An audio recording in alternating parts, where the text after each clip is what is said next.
Good evening, everyone. Welcome to the Keeping It Real Conversations with Sunshine. I am your host, Camila, aka Sunshine. It is Tuesday, December 13th, 2022. This is a great day to be alive.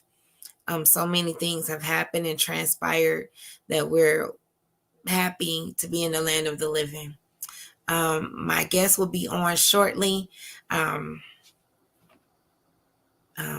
so I will get him on shortly. But I want to take this time, of course, to let you know we are live on Facebook. We are live on the YouTube channel. Please like, share, and subscribe. We are live on Twitch and Twitter. Please like, share, and subscribe. I believe in 6 degrees of separation. You're literally one person away, one advice away, one help away from where you need to be in your destiny. It's been proven over and over again since we started this show. I'm supposed to have a guest on tonight. His name is Rodney R. Rhodes. He has an awesome story to tell if we can get him on. He was having some difficulties with his phone. So hopefully he'll be on. If not, you always have to be ready. You always have to have the backup plan and just go with the flow. This evening, while he's trying to get on, if he's able to get on tonight, I really wanted to talk about God never fails. God never fails. And even in all the things that we go through in life, from ups and downs, whatever you want to call it, God never fails. And that is the theme for the rest of the year. That God never fails. Even when you don't see it, even in the promises that He promised you, in the timing that He has for it, it will come to pass.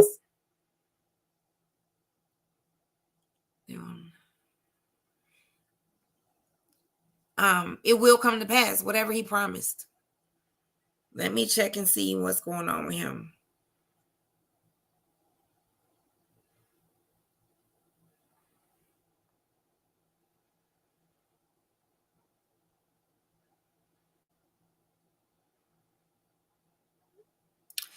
So I wanted to give this encouragement word to anyone who's watching, that no matter the time, no matter the day or hour, God will never fail on any of His promises.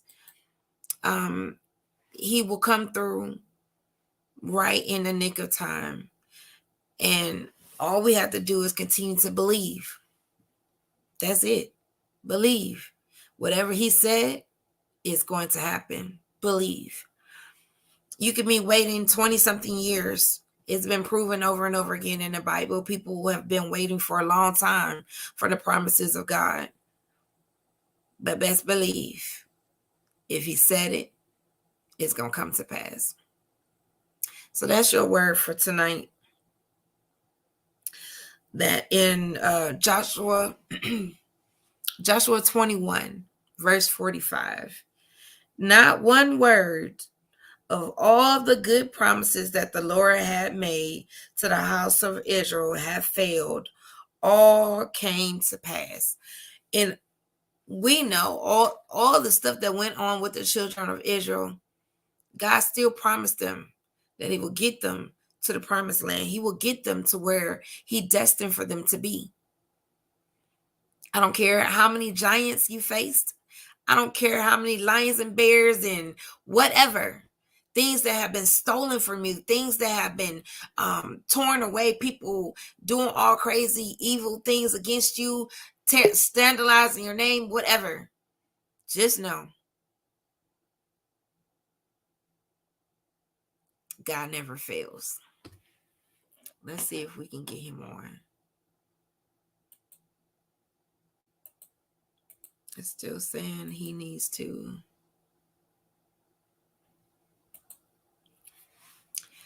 So while he's still trying to do that, let me read a couple of things for your hearing. God's word is a seed.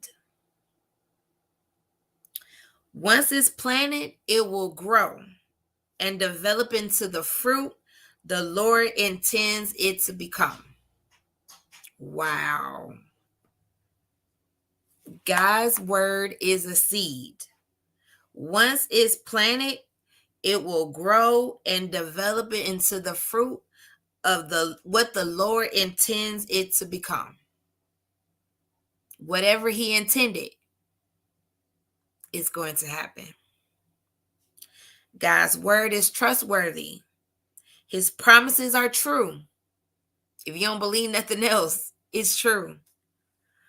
What God says he will do, he will do.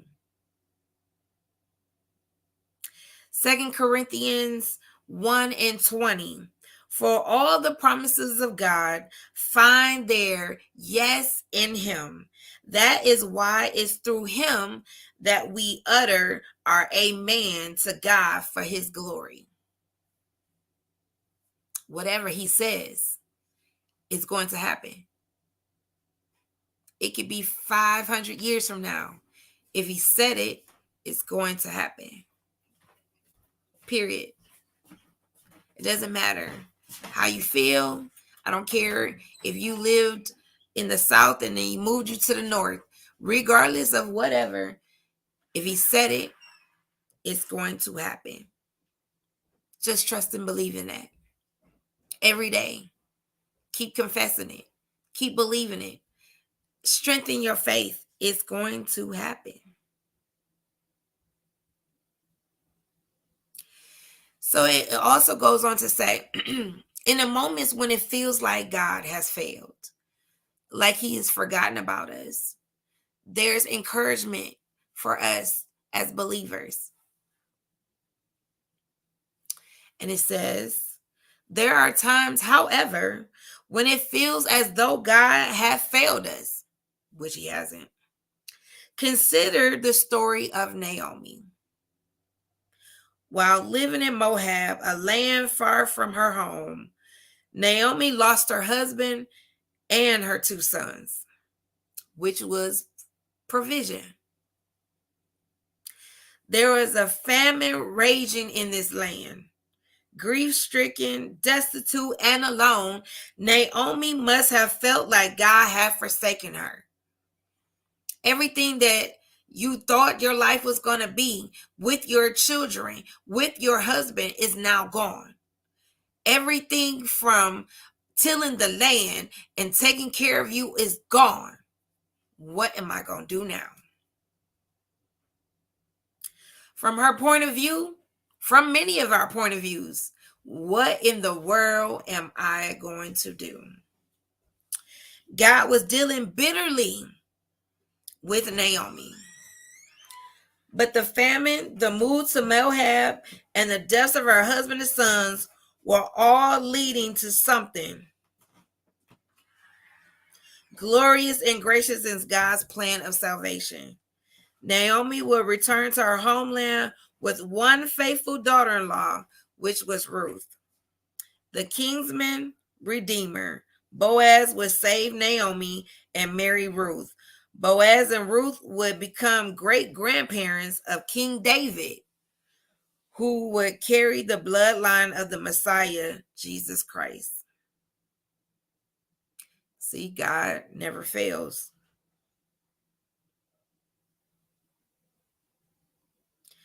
God never fails. I don't care what it looks like. He never fails. Scriptures affirm time and time again that God never fails. If he promised, if he said it, trust and believe it. I don't care how long it takes. Just trust and believe it. We must remember in times of desperation and grief that we may not be seeing God's good and gracious purpose from our current vantage point. We don't see the big picture. That's the problem. We're in our feelings right now. Why God? Why this? Why is this happening for this person over here, but it's not happening for me? God, like, I got this. Who has the plan, me or you? I'm just saying. You right. I need to chill out. Let his plan unfold for you. He keeps saying, God never fails.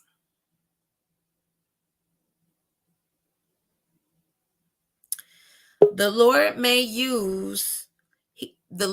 want to use a difficult season as a stepping stone in our spiritual growth.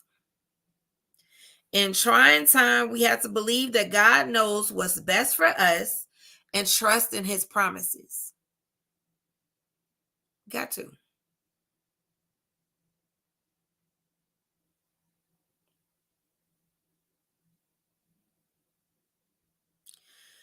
When you feel faithless, when you believe that God has left you, take refuge in the pages from the Bible.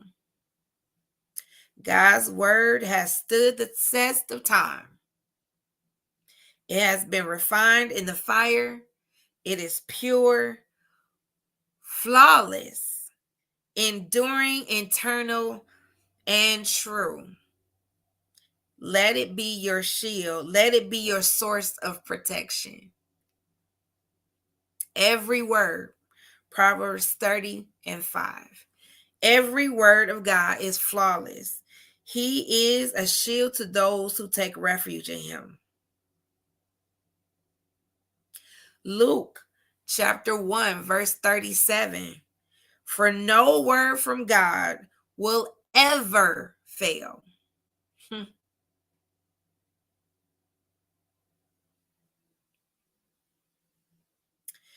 2 Timothy 2:13. If we are faithless, he remains faithful, for he cannot deny himself.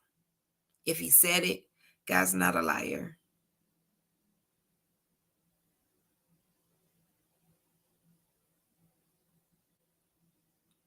Take refuge in that.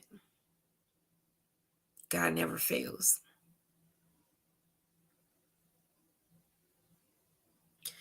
Don't give up hope. Face each day confidently, with the awareness that the victorious Lord is on your side. Know with all assurance that God never fails. His good promises to you will come to pass. I'm just talking while we're trying to get Rodney Rhodes' phone to connect, so we can talk to him tonight. But I really felt that deep in my heart tonight that God never fails. If he promised you something, if he told you something, in God's timing, perfect timing, he will do just what he said. You just got to walk in faith, have hope, believe it. Whatever he said, it will happen.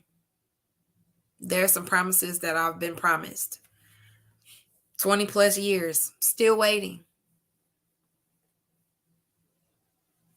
But he said it. So therefore, I believe. I believe. In those moments, God helped my unbelief. And then he'll come back with something. And the Lord remembered. And the Lord remembered.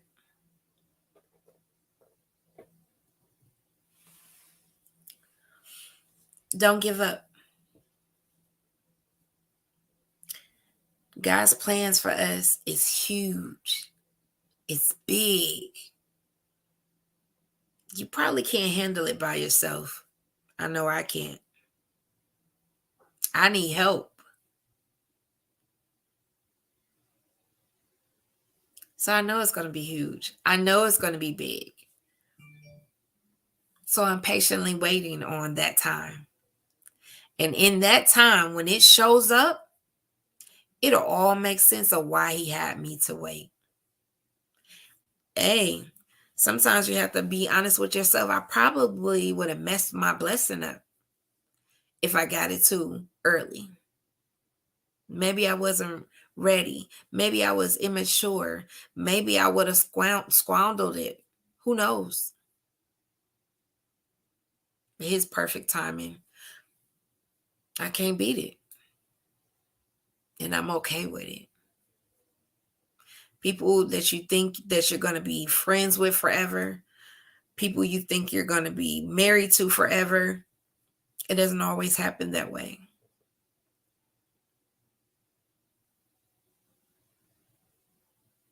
We think we have one thing, and God like, nope, I want you to go over there. When you get there, sometimes as kids, we stomping and fussing and mumbling under our breath, like, and then when you get over there, it's the best thing ever. Did you know it was going to be like that? But God did. So remember, people, if you don't remember anything else, God never fails. That is a strong word. Never. Strong word. He has that much confidence to actually stand on the word never. I can't say never because I don't know the situations and the circumstances. But for God to say, he will never fail. It might look like you're sinking. It might look like the lights gonna get cut off, foreclosure, the worst of the worst could possibly be happening. But even in that, God never fails. The word says he will use the worst circumstances, the difficult times, to get a greater testimony that nobody did this. Nobody did this but God. Nobody. Nobody can take the glory.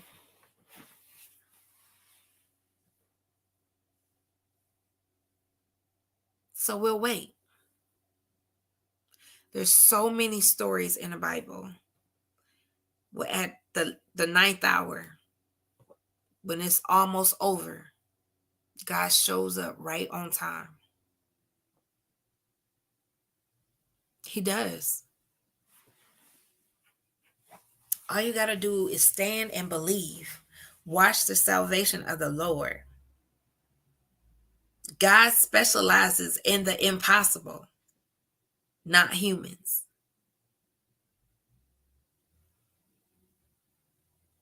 God has no hidden agendas. He loves you in spite of yourself.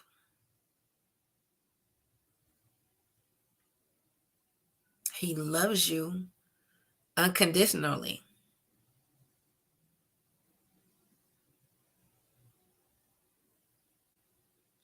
And he's going to come through every time.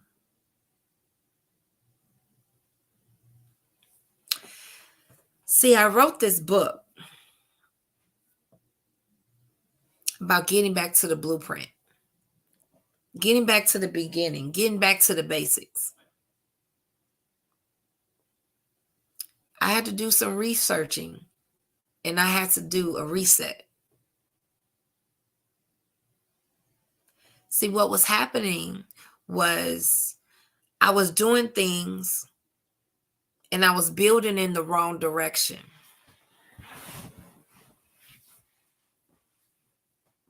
I was depending on the wrong source.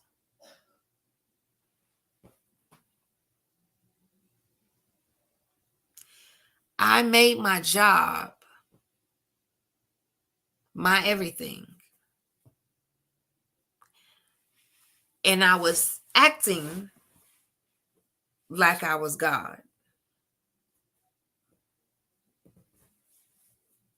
So God said, look, I'm going to sit you down and I'm going to take this. I want you to learn the lesson. I need you to reset and get back on track. Start all over. So he told me, just like builders, they have a blueprint. They build off their blueprint, which is the design.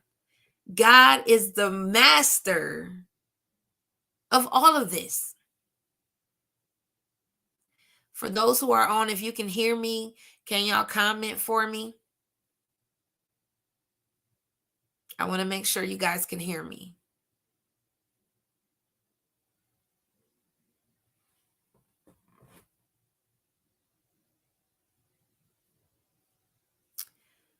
But he's the master of it all.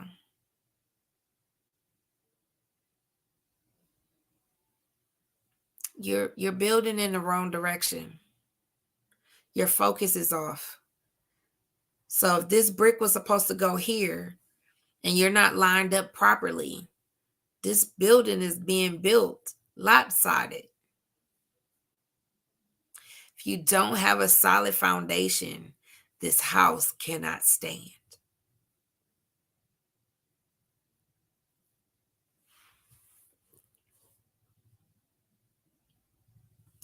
So he said, start over and focus.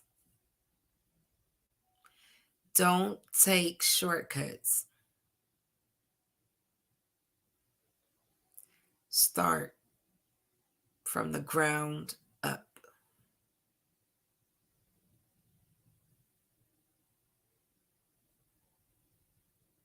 We're all guilty of trying to take the shortcuts, the cheaper route, things of that nature, but some things you just can't do that way.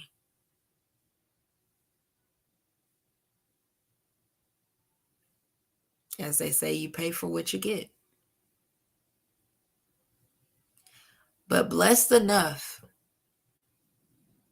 that I didn't continue to build in the wrong direction. God was like, no, you don't have time to waste.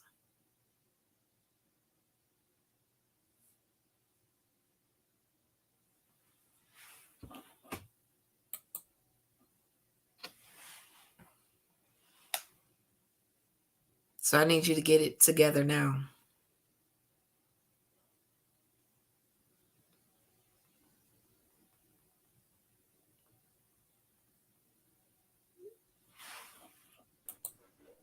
Can you hear me?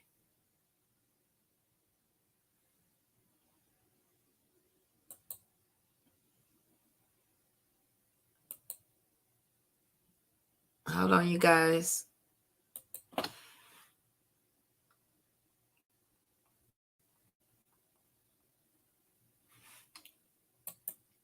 Can you hear me?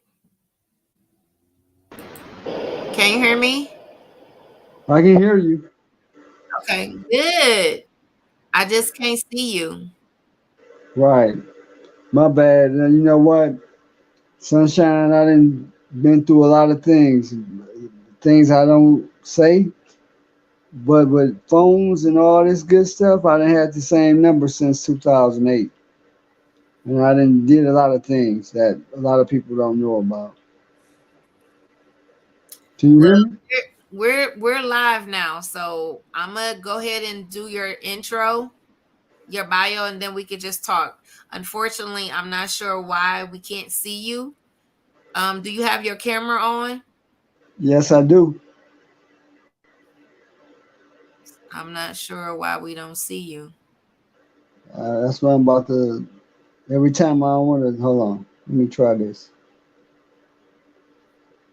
I'm touching it and it's not going away. It's not letting me.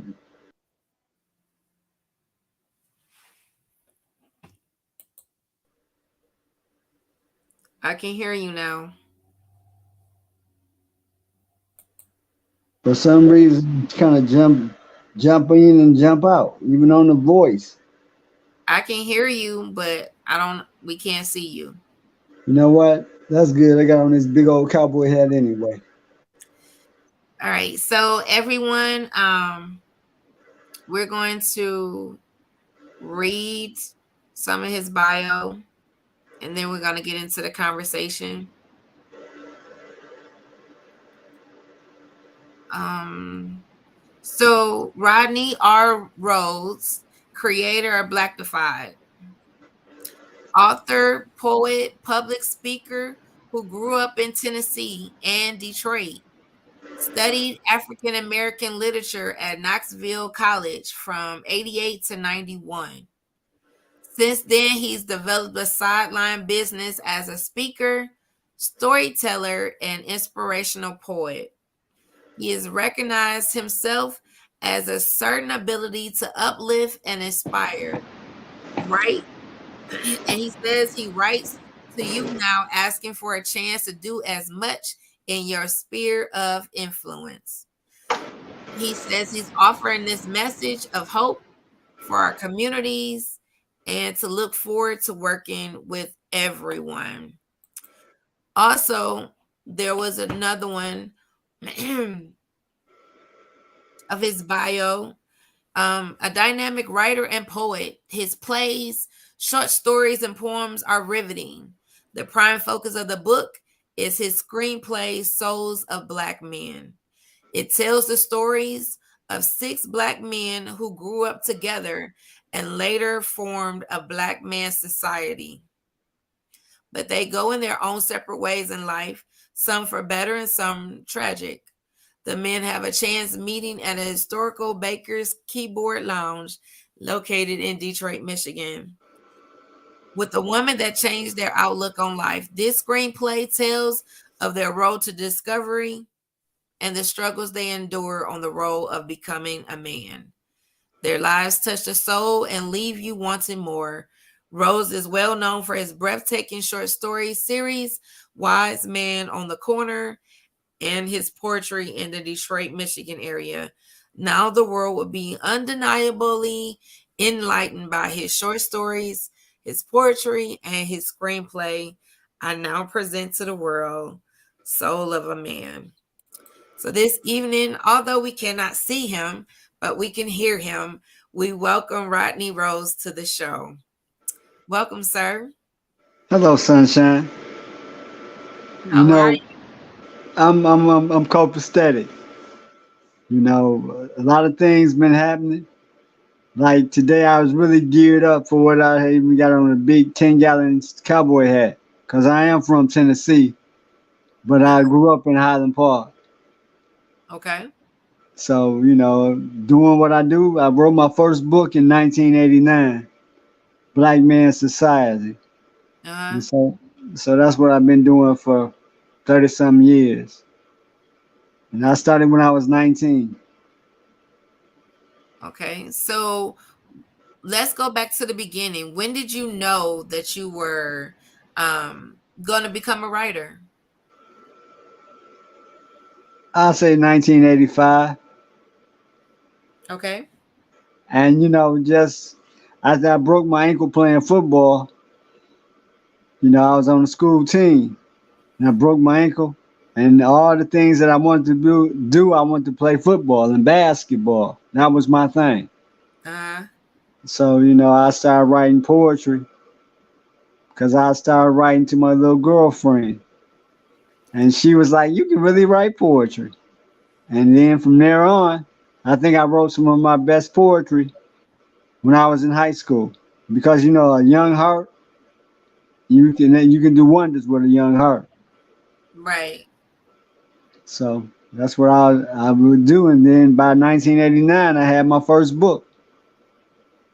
Okay. And I opened up for Dr. Karinga, the founder of Kwanzaa at the University of Tennessee. I had like 7 poets ranging from 17 to 40 something. So That was pretty good. And I didn't even really know who Dr. Karinga was, but then I found out, shook his hand, met his wife, and that was, I said, cool. That was pretty cool. And then find out about the seven principles of Kwanzaa from the main man of Kwanzaa. So that was pretty cool. So, in your style of writing, where did that come from? I guess that's family, being in Tennessee and Highland Park. Like in 1983, we walked through metal detectors like before anybody in Detroit. I'm talking about airport metal detectors because a young man was murdered in our building. I used to call it the Brick House on Woodward Avenue. So I was pretty overwhelmed with a lot of things.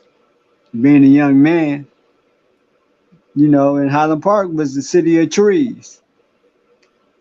So looking at everything that was going down, you wanted to make a difference. And Okay. so I started writing poetry, and that was easy for me to do because it was coming like quick, fast, in a hurry. But it had made a lot of sense. So I went out and did my thing, and being in college and doing at a black college of how you say a black historical college, Knoxville College. Uh-huh. Being from Tennessee, but I met a lot of people from all over the country at Knoxville College. And you seeing people from Chicago, Illinois, New York, New Jersey, California. And then I had a couple of friends who, went to Fisk, Tennessee State. My uncle was a professor, Dr. Ernest Rhodes. He was a professor at Tennessee State for 40 years. So, hey, that was pretty cool. I have a lot of family members who then did some things too. I got an uncle who in the Smithsonian, Jewel Allen. He my great uncle. So, I'm around a lot of beautiful people and they were educated. My dad's dad, my granddad, he put all his kids through college. He had a 100-acre farm. So that's what I would do all my young life. Okay. So doing those kind of things, like, so that's blackified, black and magnified in a good light. When they be saying why, some people say, why are you so racist? I said, I am black and I am magnified. I've been writing, like I said, I've been writing books since 1989. I got 16, 17, no, 16, 17, 18, 19 copyrights in the Library of Congress. So, I'm really sunshine. I don't know, I'm cat raggedy with phones.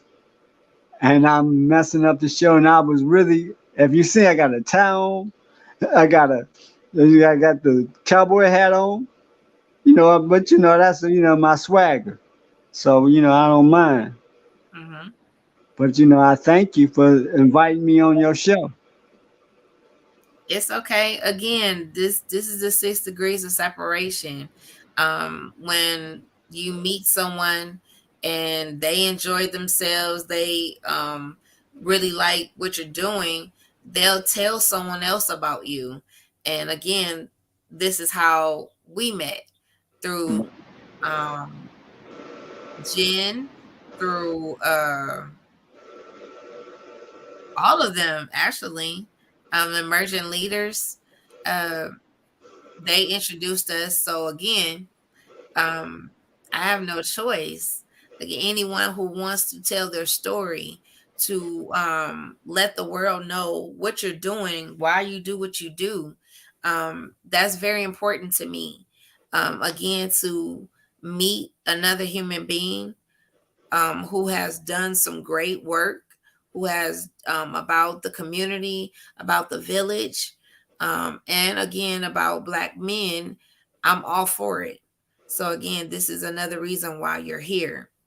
Um, Getting into just the writing, also into the movies, and because of how you were raised and where you were, things that were happening in your life, why was it so important to amplify the soul of a man? You know what? I guess the trials and tribulations. You just walking through metal detectors at 15 years old, and I like some good things. I done seen me and young boys get murdered, and and Jamar Pinkney Jr., a lovely young man, God rest his soul, used to throw footballs up in the air, and I'd be like that. Then one day, I just got off the TV with Marvin Beatty and the late Congressman Conyers talking about the movie Souls of Black Men. When it was first came out, I come outside, hear a gunshot, and then a young lady screaming out. And she said, then I come off my porch. She said, Randy, bring a blanket. And then I had to go see Jamar Pinkney with blood in his eyes. And then, a lot of things, like I say, I've been in places where, I'm blessed. And then on the flip side, it ain't all that good to see a young man dying on the ground and I give him a blanket. So that was one of the big cases maybe 8, 9 years ago, maybe even more than that, 11 years ago. So I did that. And then, then a couple of other things I can say I didn't been through. Then you'll say the upside, the downside, and my children. I have a lot of children. Don't get me wrong. Sometimes but I took care of them. So the state can't say I didn't take care of my children. But I did more on the weekend after they got money out of my check. And I wish I can show you. I worked for Chrysler, and they were getting me. I'm talking about I ain't gonna be ashamed to say it. I was paying $545 a week. And that wasn't they'd be like, you was paying that a month? No, I said a week. Mm-hmm. And that's what I would do.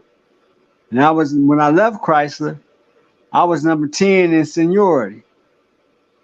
And a lot of people say, why did you leave, Rodney? Because it was time for me to leave. And I made good money. If you're paying $545 a week in child support, you were making good money. Mm-hmm. But my boys, you know, my Rugrats, and it's a cartoon, but I used to call them my Rugrats. And they did, right now, my son called me today. He going for his doctor's degree. He 24 years old. Nah, he's 25. He just turned on Halloween. He just turned 25. He graduated from the Indiana University. And then I got another son graduated from Cordine Bleu. Mm-hmm. So that was pretty cool too. So that's like the Ivy League of culinary. But I have a son who graduated now, and all of them, their birthdays come on holidays. Much as I used to like to party, my Mm-hmm. birthday the 29th, my twins' birthday the 31st on Halloween.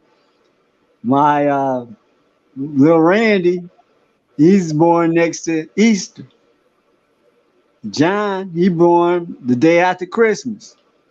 And Justice born 2 days after July 4th. So much as I like to party, I sure couldn't party because I had to think about my children, Right. you know. And I love my boys, my girl too. But it's what I do, because my grandfather put all his kids through college.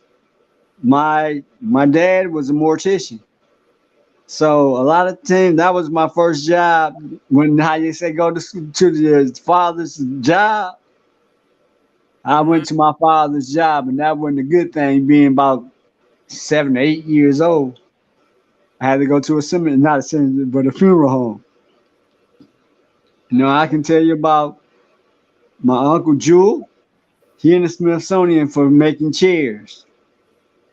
My grandfather, he owned a 100-acre farm. So I was like, cool.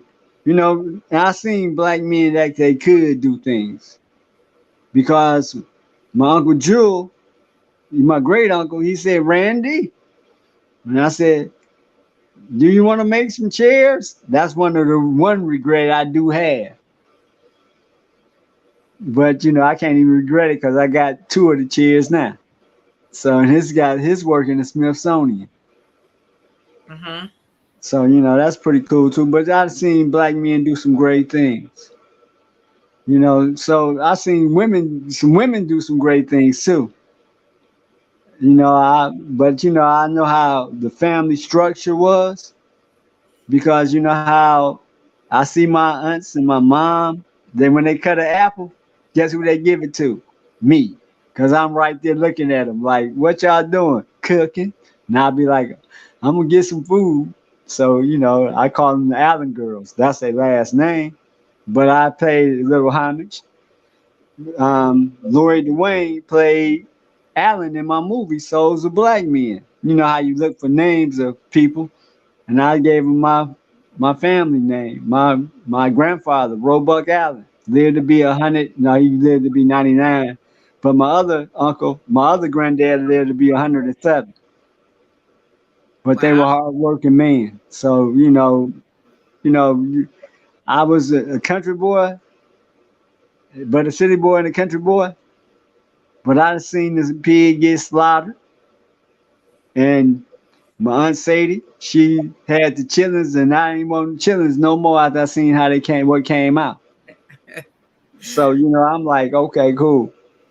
So a lot of times people say, Rodney, why you be so what you about? I write about.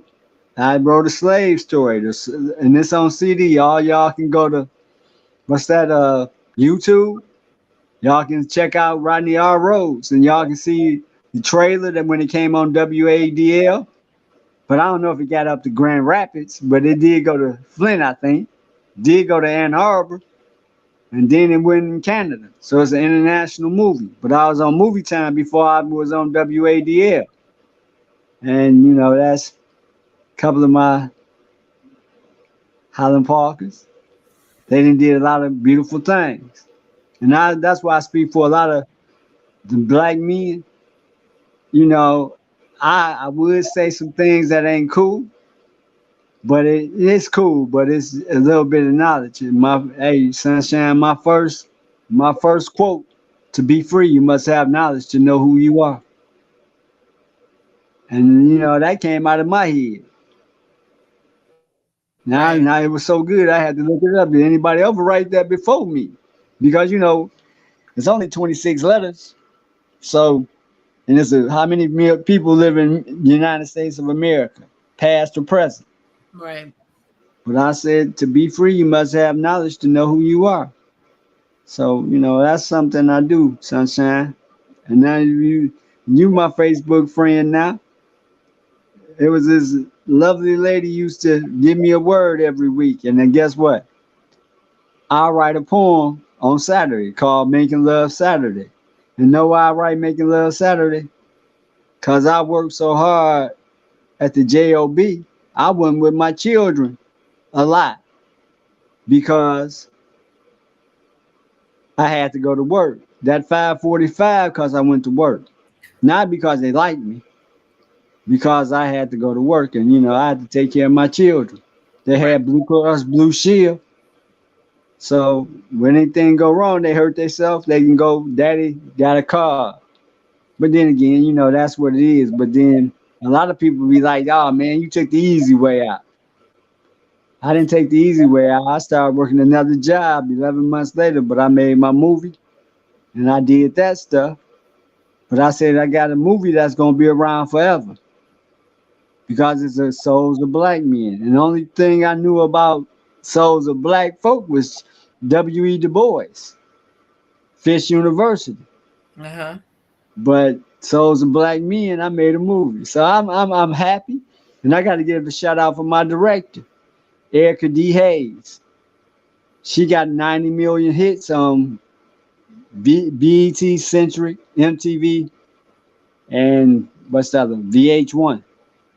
She did Sweetie's video. Kim's Video, Martha Ambrosia, Raphael Sadiq, and a host of rappers I don't really know because I've been making love Saturday. I'm into the love thing. I ain't into that nine calling you no name. But if you go look at my page on Facebook, you can go back 10 years.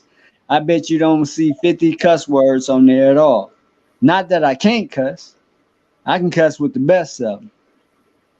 But guess what? I just don't choose to cuss. My movie don't have any cussing in it. My running base, another script I have. I'm gonna try to say it right. And I got Lonnie Motley. He gonna do the soundtrack. Lonnie Motley from Parliament Funkadelic. Thy One. Mm-hmm. And then I can talk a little bit about a lot. We have a block party on North. We had 500 people on the block in Highland Park. We got guys who run what's that? What's the bank? He's a banker over he a banker, but then I got a guy, another one of my partners who grew up on the same street with me. He on Woodward Ave, on Woodward in Highland Park. He got it's a bar and grill. Woodward Ave Bar and Grill. I have uh, Jamon Jordan. He, what do we do? He's a Detroit historian. All these people live on the street I grew up on. I have a um, Yolanda Chair. She played for the Detroit Demolition women's football team. They won a championship. George Tyree Smith. He got more degrees than the law permits. But but I guess Highland Park was the laid back neighborhood back in the day. That was the city of trees. And you know what? Highland Park had all the good education over the years. But one thing that I did do that I'm kind of proud of, I got a chance to shoot my movie at Highland Park High School, and that was a good thing because that was the how they say the brick house because we had no windows in it. They tore it down a little bit after, but it was to say this is where some great people came from. I can say names. People that I know in Highland Park. They're professors. They got doctorate degrees. Uh, so many things they have achieved. But not to say that for anybody in Grand Rapids, Flint, Inkster, Highland Park, Detroit, Southfield. There's some beautiful black people that's doing great things. And my thing is like, I wasn't the class. I was the class clown. I could crack jokes. I make you laugh. But sometimes you got to be serious more than a little bit. But I did. That was my thing. I know I'm talking a lot, but I'm trying to talk out. You can't see my face. You might be like, boy, you need to. Now I got to shave too, sunshine. I do all my guys in my movie. They suited and booted but they one thing they didn't do. I got Dave Dorsey, Ebony Fashion Fair model. Lloyd Dwayne sang background of chemistry. Nico Jenkins, her father built Cass Tech. What's that? I gotta put the movie on one more time because he just passed on one of the actors, Nathan Hauser. He opened up for George Foreman, and he was a boxer, and he was a tremendous actor. Then we got Cornell Franklin. He sung one of the first songs I sang. No, one of the first songs I wrote in college at Knoxville College. Then we got DeLorean Cotton. He played in plays with everybody. Let me see. I gotta mention Dave Dorsey. I did what's his name? Lloyd Dwayne. I did Nathan Hauser. Kevin Lewis. He down in Atlanta right now, but he was in a movie with George Clooney, Up in the Air. He getting royalty checks still to this day. Making a movie, I hit a home run on the first swing. But I think the next one is running base. That is, I feel in my heart, I think that's the beautiful love story. But the only thing about it is, Mandisa Lioness Coleman. She's the father's black and the mom's Mexican, but they in the mountains in Texas. She's a running bass is a story about a young lady running track and a father playing the bass guitar. And that's where I got Parliament Funkadelic, Lonnie Motley, I One. That's why he doing the soundtrack because he playing the bass. He always played the bass, but he didn't play with Smokey Robinson, Shaka Khan, and so many others. But you know, I say that's like you said, God's grace, putting me with these people that then did so many tremendous things over the test of time. So I say when I before people say Black Lives Matter, my first book was called Black Man Society, and I was 19. So you know, and when they say Rodney, right, you just starting, you want to get on that Black Lives Matter, I'm blackified. Hey, I've been doing that for a long time. In '89, that's when I first got my first copyright. But then I got about 16, 17 of them, 18 of them now. And you go out there and you say, what you do? I write. I get up and they say, why you ain't writing more? I say, I write something on Facebook for over a decade, Making Love Saturday. And I get a word and then I just go off the top of my head when they give me the word. Lauren just gave me a word that I still can't even pronounce it, but it's low red blood cells. And I was like, dang, I had to look it up. I'm like, I don't know that word. But when I looked it up, I found out it was low red blood cells. And I wrote about it. Because somebody out there got a child or even themselves going through red blood cells that, you know, but it's just things I write about. Because everybody got a story. Absolutely. You know, and I say, God, don't get me wrong, sunshine. I give it up to God. God gave me this gift. You know, so, you know, how you say, if I didn't pay $545,000, about $400,000 in child support, but that wasn't even about the child support because when they came to my house, I told my boys, well, if you get good grades, I'll feed you anything and everything. And you know, one of their cousins said, you eating lamb chops? I would go down to Eastern Market, go to Sad's, and buy lamb chops, Amish chicken, T-bone steaks. But not they big. My boy's 6'5", 6'4". You know, they just some big guys, but they doing great things in school. But you know, they do great things. But as men, they knew their daddy would go to work. Cause I come in with some steel toe boots on, and that was it. Was the boots? It wasn't no It was I used to Harley Davidsons. Those the ones I used to wear that would be black. So I'd be like, I'm going to work. So you know they say, why you be getting up so early? 4:30 in the morning, be there by 6. And then you get off. Then some days 12 hours. You gotta work. So sunshine, what you doing?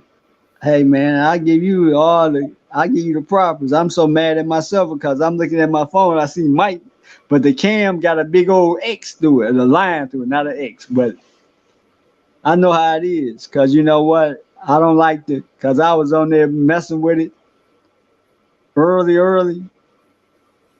But then if you can see how I laugh with you, you know how you're trying to get dressed, get suited and booted. I put my cufflink in backwards. So I was like, damn, I'm about to be on TV and I'm gonna look like this. Don't think I set it up because I got the cufflink wrong.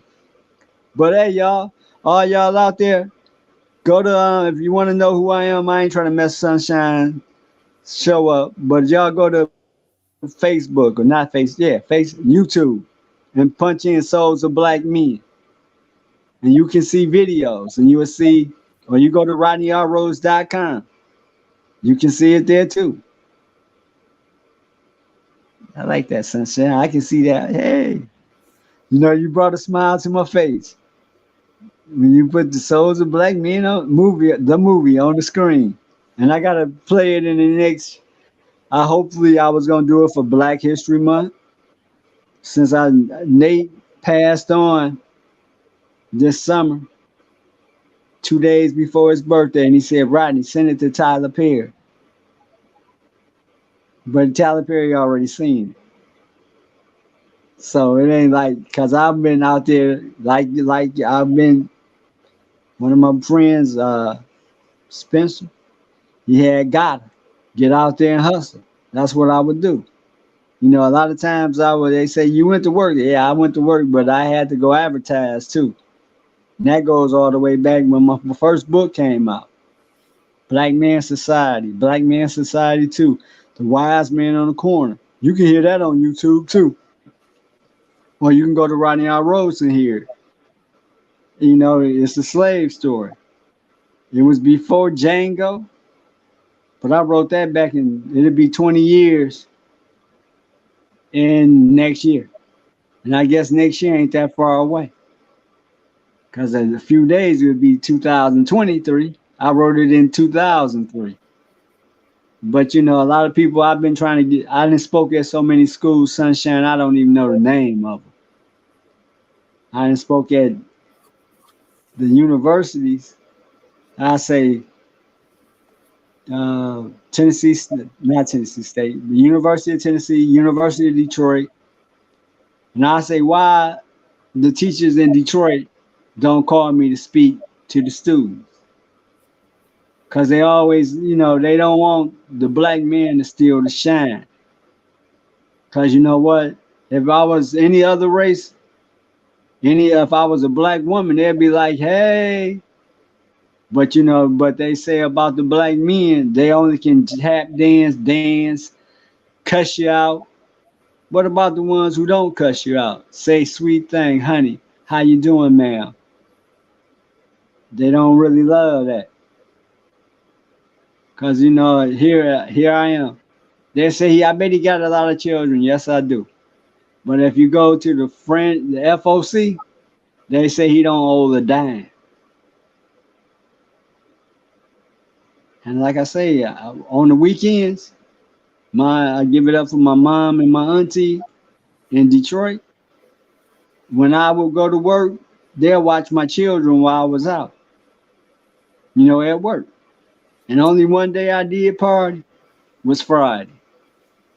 But if the mothers say I want to go out on Saturday, I'd be like, okay. I don't want to have all the fun myself. At one time I did love you. You know what I'm saying, Sunshine? Mm-hmm. I know you like, don't go to sleep on me. Don't go to sleep. Officer, don't let her go to sleep. It's like, no. But no, but but I gave them that respect because I wanted them to be happy as I'm happy. Like I say, right now, I done did a lot of things. You speaking on college, university stages, making movies in your name. You see your movie on TV, prime time.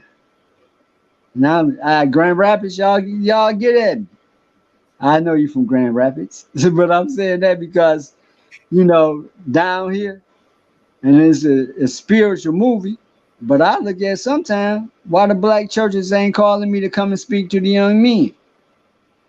Cause they ain't walking around with the pants down to the crack. They suited and booted. And they standing up for the right reasons. Then they say, nah, your title, your company is blackified. Like I said earlier, I'm black and I'm magnified. I'm blackified. Then they say, why you ain't writing something we can deal with today? It ain't like I can't. It's just, when the feeling comes my way, I write about it. Running Bass is a love story. And I would like to say, what did I do wrong for you not to patronize a man who doing everything? It ain't like I was out in the street. I was in the streets hanging out. I would 'Cause- say with a lot of things, God has an audience for everyone. You just probably haven't gotten to the right audience yet. I right, can't stress that, we don't want to put yourself in a box or a category or any of that, because at the end of the day, sometimes gotta use a whole complete stranger that's not even black to bless what you've done, who understands the cause and understands what you're trying to do and what you're trying to say as your message. Again, even what I do, it's not about black people, it's not about any of that. It's, the connections is also to share the story. We find out that after having a conversation with someone, you understand again that you have more in common than you have different. And that's the part where the village comes in. um I don't personally get caught up in the race. I don't get caught up in ages. I don't get caught up in none of that, because at the end of the day, we all need each other. And the sooner we understand that, yes, we all um, had our trials and tribulations. We've all had our ups and downs. We've all had those moments. I've told the story several times where I literally could actually touch someone who was a part of the Ku Klux Klan. Yes, at the end of the day, I have been in certain situations, but I didn't allow that to have certain opinions about certain things. Again, even in doing this, it's an audience that understands the cause, that who wants to see you win, to who wants to support you. And sometimes it's not us, to be truthful. you It's know what? it's strangers. You know what, Sunshine? That I understand what you're saying, cause I did work at Chrysler, and it was like to make that line run. It was all what Prince say, white, black, Puerto Rican, everybody just a freak. There's all colors out there. But I'm just blackified because you know what? When I look around and then like being from Highland Park, I didn't see too many white folk. You know, my school was 1,500 deep, Highland Park High School. It was maybe 4 white people in the whole school. And this is back in the 80s. But you know, like I say, I'm from Tennessee. And I'm talking about I'm from Whiteville, Tennessee. And you know, I go down there, my aunt say, "What you want, Randy?" I say, "A drink." "What kind of drink you want?" "Great." I'm country, like I say, I'm country as all outdoors, but I got a little city flavor in me. So I understand what you're saying because you know what? I ain't really racist. But the thing about it is sometimes I want us as a group of people to be something. Because I look at Highland Park right now. Highland Park used to be the city of trees.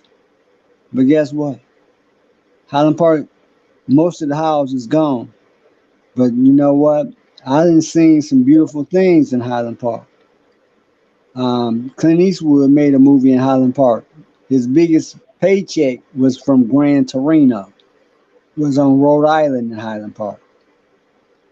The first freeway, the Davidson, and the country is in Highland Park. Ford Motor Company in Highland Park. That's white. He white. He was white. And guess what? You know, being and seeing things, being around people, yeah, you know, it ain't like I just say blackified because I'm black and I am magnified. So I don't get out there and say what I do wrong. I say what I do right. You know, so I understand what you're saying. Because some of the best friends I had were some white guys at Mac Avenue. Now we'd sit down, we'd crack jokes, But one thing we would do, we would work. And our goal was get that 4.7 engine down the line. They wanted money like I wanted money. If we had to work, they were coming from way, way yonder. I'm coming from Highland Park, but then again, I'm on Davidson, I'm on 75, I'm on what's it called that? The Lodge. And I'll say it again, I might as well say it because I'm a Highland Parker. The main street in Michigan is called Woodward Avenue. Guess where it started at? In maybe Detroit, but on Woodward. And the biggest part, the money maker, they'll say, why? I'm going to flip the script a little bit, Sunshine. When people say why the Lions don't go to the Super Bowl, Lions got the biggest crowd on Thanksgiving. Two times, two cities, Dallas and Detroit. And they known for one thing in the United States of America, cars and gas. Am I right or wrong? Yes. Gas, in Texas, oil. Detroit got cars. When they play Thanksgiving, everybody sit down and break bread. So they got a big old audience looking at the Ford. They do anyway. But people say, why they? But then again, I'm going to say this. Older cat told me when I was working, he said, Rodney, you know what 2080 is? And I didn't know. I said, it was going to be the lottery. And I've been 20 some years, I've been saying 2080. And they'd be like, nah, what is it? A full time job, 40 hours times 52, 2080. I tell the sisters, I tell the young brothers too, get a woman. If they don't have a business, make sure they know what 2080 is. And they be like, why 2000? Is that the lottery? I be, no, that's a full time job, 52 times 40. So, Sunshine, I get off on some things. When I think about them, I do them. But then again, I look at my boys. I hope they look at me and say, Daddy do work. Daddy did work. Sometimes they get mad when don't do something like they want me to do. But then again, hey, I want you to do right because you got a legacy on both sides of the family. But I can say my grandfather owned land, Esquire. To see 100 acres, and I ain't know how. When I'm looking at 100 acres, Sunshine, I ain't know it was that far. Then I went. I was surveying with him. Man, it was so much land. I was like, man, it's a long way. Right. And you say it's a heap of land. Ooh, so I'd be like, yeah, it is a heap of land. So but then again, Sunshine, it is what it is. When I go down there and go around and bend all the way down the road, that's a long way. And it's about a mile long one way. But then he had a couple of ponds on his land. So, but I guess he would cut grass. And he would take his grandchildren and his children out to cut grass. So, I guess I had that kind of spirit in me to go out there and work. Right. So, that's the whole thing, Sunshine. We try to do the best that we can with what we got. You know, Absolutely. and I like that. You keep saying what you were saying about the spiritual thing, because that's one of the best things that we had, that we can all get along with each other on that. Because you know what, if we're gonna do the right thing, let's do the right thing. You Absolutely. know, my Um, little, you know what? I got to give it up for the superstar because superstar always doing stuff. She pretty darn cool. But hey, it is what it is. who was You know, superstar? huh? Who was the superstar? Yeah, well, yeah, if you want to be a superstar, but I gotta, people I call superstar. You know, but no, it's only one person I call superstar. But yeah, they do what they do. They keep doing it. Always doing, hardworking people that do things for others beyond themselves. So, Absolutely. so that's why first making love Saturday was for my children because I couldn't be with them.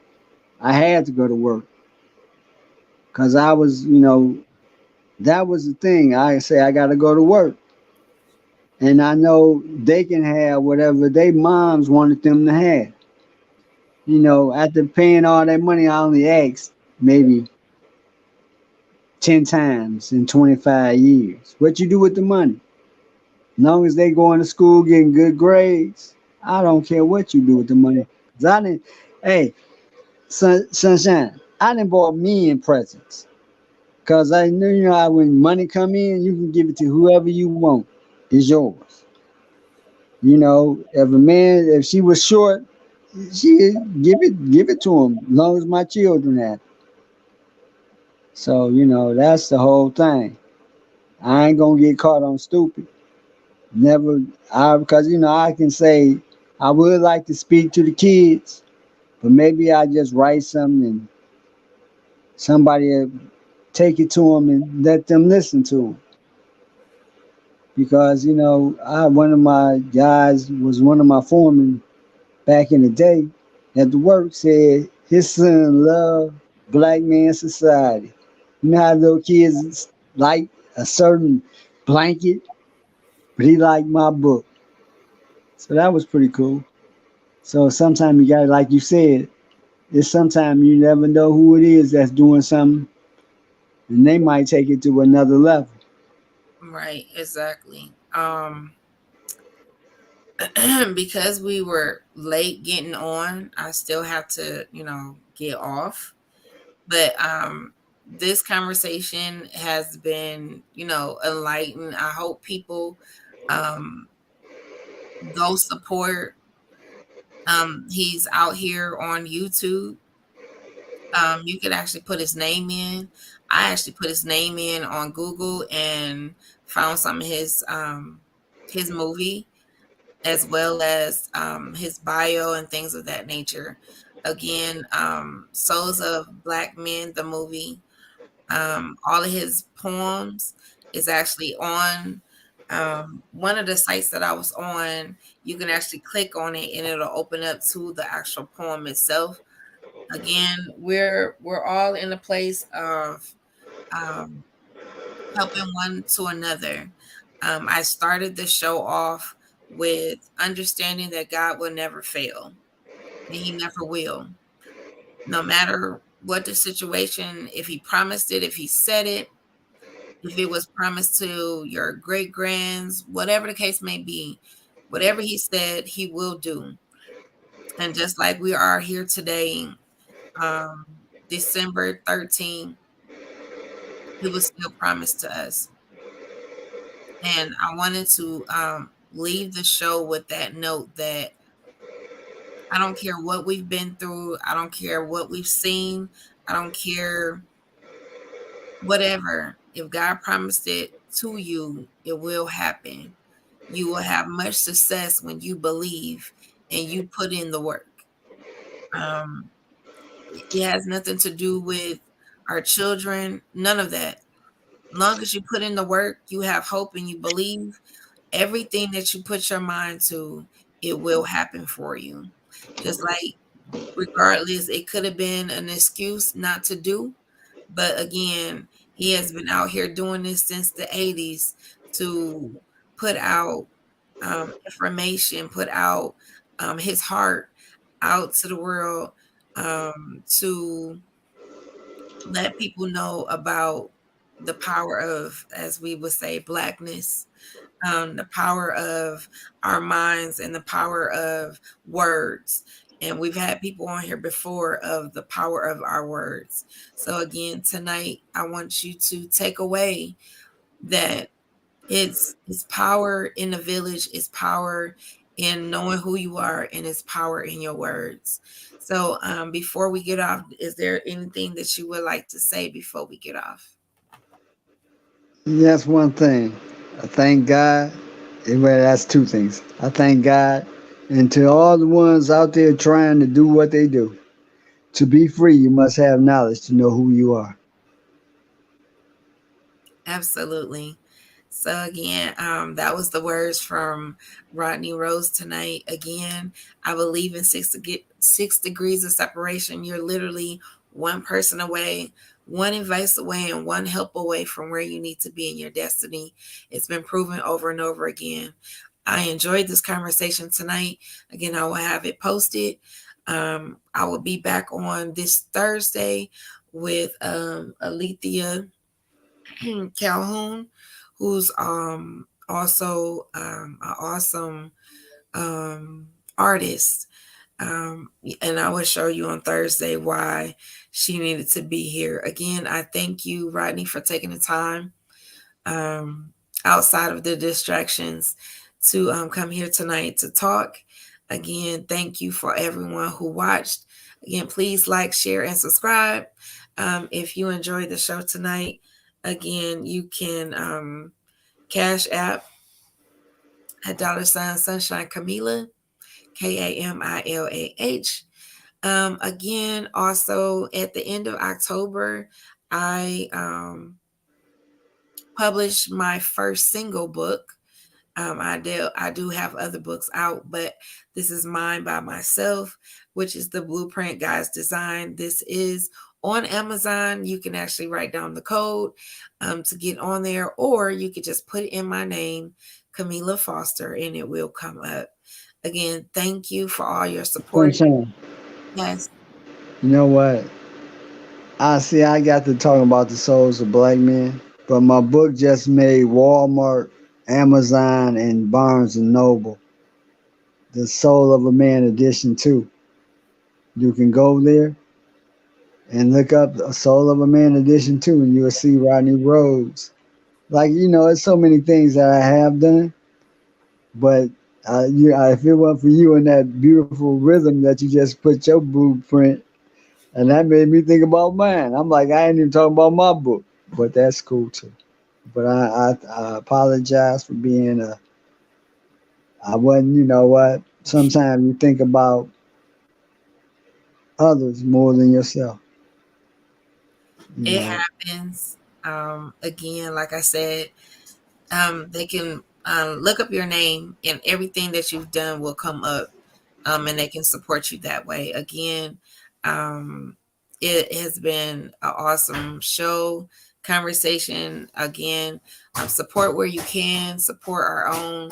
Again, again, I said 6 degrees of separation. You're literally one person away, one advice away, and one help away from where you need to be in your destiny. And I will see you on Thursday. Have a good night, you guys. Thank you and see you. Bye.